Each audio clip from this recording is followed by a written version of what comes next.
It's 8:30. Good morning, I'm Ian Crouch with Hunter News. Two new Catholic high schools will be built at Medowie and Chisholm in one of the biggest decisions to be made about Catholic education in the region in more than 100 years. The schools will cater for years 7 to 12 after considerable consultation about demand. Building should commence in 2018 and 2020, with extensions of two existing schools also on the cards. Catholic Schools Director Ray Collins says plans to cater for special education are also in the works. We anticipate that will be sooner rather than later. There's a lot of work to be done, but we've already commenced that work, and we believe it's an aspect of education that appears to be growing in all systems, and we believe that the Catholic school sector should be providing those services as well. Meanwhile, the news is being met with renewed calls for a public high school at Medowie. Port Stephens MP Kate Washington says families in the area need more choices for their children. The decision by the diocese is a reflection of what we have known in the community for such a long time, is that the population supports additional secondary schooling. And the state government has acknowledged that in the past and committed to ensuring the creation of a high school in Medowie, but they've backflipped since forming government. A random breath test in Newcastle West has led to police uncovering drugs. Officers pulled over a 35-year-old man in Parry Street just after 1 this morning and searched his car. They allegedly found an amount of the prohibited drug endone, while cash was also seized.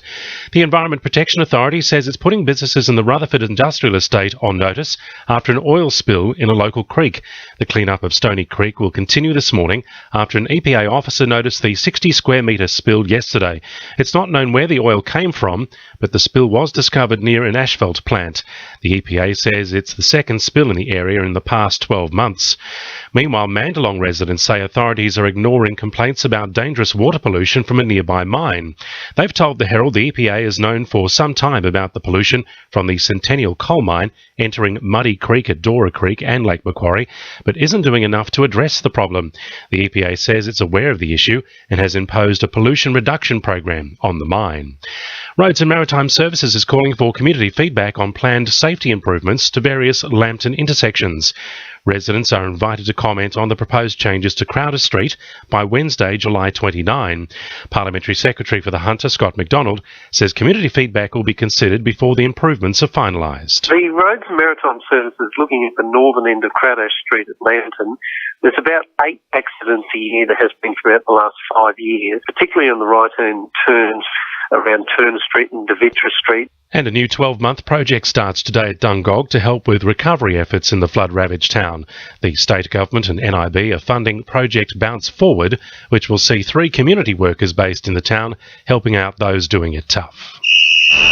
Sport, thanks to our sponsor Warners Bay Sports Club.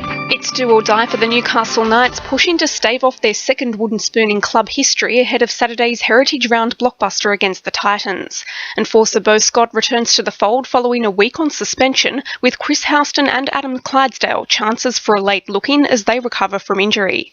Coach Rick Stone says they need to dig deep. That's the nature of the beast and that's the nature of the game, and if you're not going to give each team some sort of credibility and respect, you're going to get burnt. Broadmeadows' Robert Virgili insists he's ready to return to business in the Women's Premier League as Magic gear up for Sunday's crucial clash with Lambton. It follows a 1-match suspension for offensive language after the co-coach swore when questioning a referee's decision to send off Luke Virgili during the side's 3-0 win over Maitland. And the Kurri Kurri Flyers are celebrating after progressing to the Netball New South Wales State League 6th Division finals with a 56-34 win over Blacktown City. That's Sport. I'm Belinda Delos Harris. To NURFM News Time 26 to 9.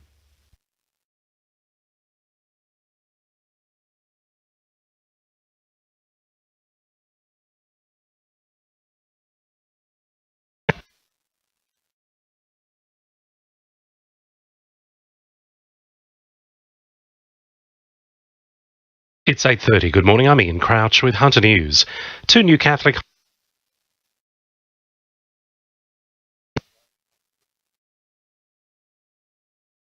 6 to 9.